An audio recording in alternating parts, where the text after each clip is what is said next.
Senador Pedro Chaves, quero cumprimentá-lo aqui em nome de todos os senadores que já passaram, o senador Valdemir Moca, nosso companheiro, também o senador Garibaldi Alves, que ali está, e, claro, cumprimentar aqui a nossa representante do Ministério da Educação, que falou aqui brilhantemente, com toda a sua competência, dona Regina de Assis. Também o Marcos Henrique Marques, que é o vice-presidente do Conselho de Estudos, Anísio Teixeira, o INEP.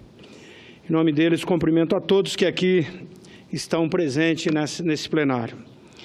É um mérito muito grande desse Senado prestar uma homenagem a Manoel de Barros. Por isso, senador Pedro Chaves, quero cumprimentá-lo por ter sido também um parlamentar em defesa dos interesses do povo do Estado do Mato Grosso do Sul e, claro, do Brasil todo, e atuante aqui na nossa esfera federal. Um homem sensível e respeitável, fundador da maior universidade privada do Mato Grosso do Sul, a Universidade para o Desenvolvimento do Estado e Região do Pantanal, a Uniderp. Quero aqui dizer que tive, a rigor, o privilégio de estudar na moderna Associação Campograndense de Ensino, a AMASSE, do qual Vossa Excelência, senador Pedro Chaves, foi sócio fundador. Pelo seu histórico, reitor, interessado na defesa do ensino de qualidade, equilibrado em suas posições, excelente articulador, a relatoria da reforma do ensino básico, um dos capítulos mais desafiadores dos últimos tempos, ficou em boas mãos. E Vossa Excelência soube desempenhar muito bem essa função, delegada pelo nosso bloco moderador. Por tudo isso, é o indicado também do nosso bloco, agora para esse ano, para ser o vice-presidente da Comissão de Educação do Senado da República. Mas hoje, senhoras e senhores, as homenagens são para Manoel de Barros. E como mato-grossense, e com grande parte da minha vida acadêmica realizada em Mato Grosso do Sul, não poderia jamais deixar de estar presente nessa linda homenagem prestada pelo senador Pedro Chaves e todos os outros que aqui estão. Manoel de Barros foi considerado o maior poeta da literatura brasileira. Tinha a mesma estatura de Guimarães Rosa, com quem manteve relacionamento pessoal e literário. Ainda na década de 90, falaram a Carlos Drummond de Andrade que ele seria o maior poeta vivo no Brasil.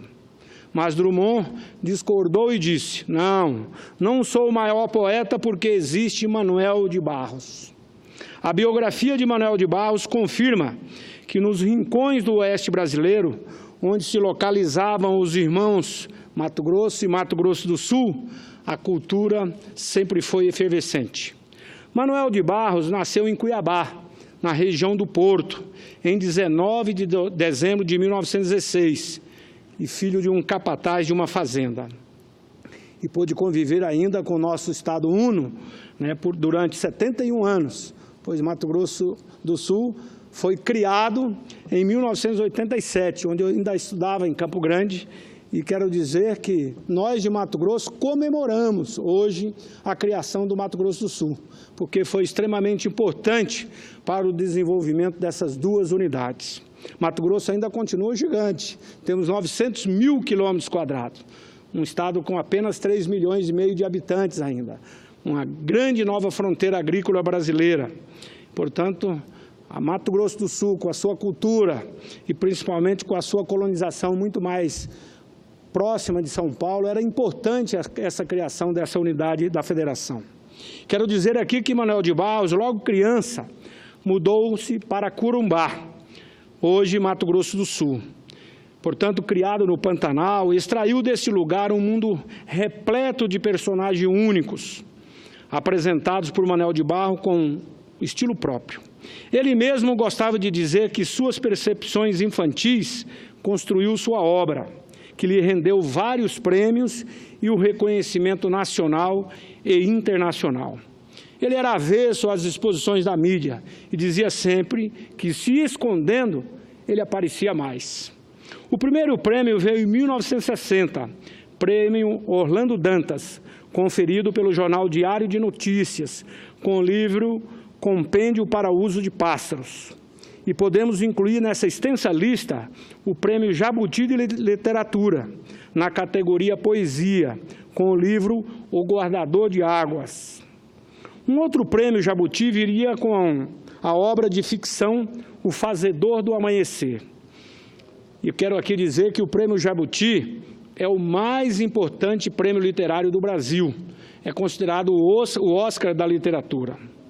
E como estava dizendo, o Pantanal é o lugar e o cenário da vida de Manuel de Barros, de onde extraiu toda a imagem poética do homem e das coisas pantaneiras tão presentes em sua obra.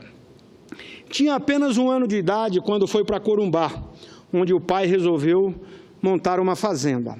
Lá ele cresceu brincando no terreiro em frente da sua casa, com o pé no chão, entre os currais e as coisas, como ele dizia, desimportantes. Depois foi estudar em Campo Grande e Rio de Janeiro, e também no Rio de Janeiro, onde descobriu os livros do padre Antônio Vieira, que teve como sua primeira influência literária. Durante a vida, recebeu a influência de vários outros escritores e percorreu as diversas escolas literárias. E chegou, como tem na sua literatura, a perder um livro.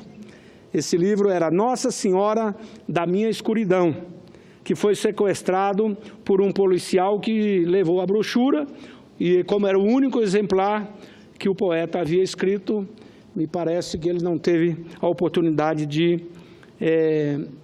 editá-lo e nem recuperá-lo. Logo depois, ele voltou para o Pantanal, mas antes percorreu a Bolívia e o Peru. Também morou em Nova York 1 ano, onde fez o curso de cinema e pintura, e ganhou reforço no seu sentido de liberdade, ao conhecer a arte de Picasso, Chagall e Van Gogh. Manuel de Barros encantou-se por Charlie Chaplin, Frederico Fellini, Akira Kurosawa, Kurosawa, e também Luiz Brunel. Depois de se casar, foi morar definitivamente no Pantanal. O mundo só começaria a conhecê-lo quando Milor Fernandes, nos anos 80, começou a mostrar em suas colunas a poesia de Manuel de Barros. Passou a vida gostando do anonimato e, apesar disso, hoje o poeta é reconhecido nacional e internacionalmente como um dos mais originais do século e mais importantes do Brasil. Embora tenha sido por várias vezes o poeta que mais vendeu livros no Brasil, Manuel chegou a comentar que gostaria de também ter sido mais avaliado pelos seus grandes críticos literários do país. Morreu aos 97 anos, em novembro de 2014. Nos últimos anos de sua vida, buscou ainda mais o isolamento, principalmente após perder o seu segundo filho em consequência de um acidente vascular cerebral. Foi se apagando como uma velhinha, como dizia também sua filha Marta. Deixou como legado a sua dedicação aos versos, sua simplicidade e capacidade de ver o mundo pela lente da beleza. Quero aqui não recitar porque não tenho essa competência, mas vou aqui ler um deles. A poesia está guardada nas palavras, é tudo que sei. Meu fado é o de não saber quase tudo. Sobre o nada eu tenho profundidades. Não tenho conexões com a realidade. Poderoso para mim não é aquele que descobre o ouro. Para mim, poderoso é aquele que descobre as insignificâncias do mundo e as nossas.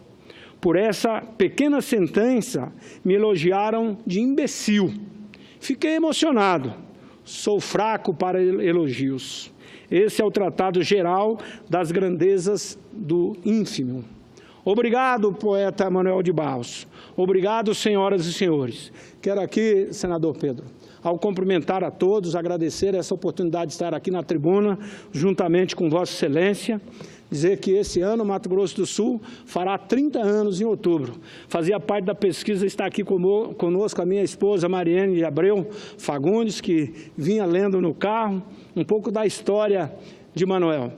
E aí ela dizia, e eu falei, vou propor lá na tribuna já ao meu companheiro Pedro Chaves, bem como também o nosso senador Moca, para que a gente possa fazer uma sessão especial aqui também, no dia 30 de outubro, em conjunto, né, homenageando a criação do Mato Grosso do Sul, que para nós de Mato Grosso, volto a repetir, não só faz parte da nossa cultura, como também da nossa riqueza e principalmente desse trabalho de irmandade que temos feito aqui. As duas bancadas, Mato Grosso do Sul, em prol do desenvolvimento do Brasil, em especial, claro, da nossa região centro-oeste e mais ainda do nosso Pantanal, que é o patrimônio da humanidade. Muito obrigado.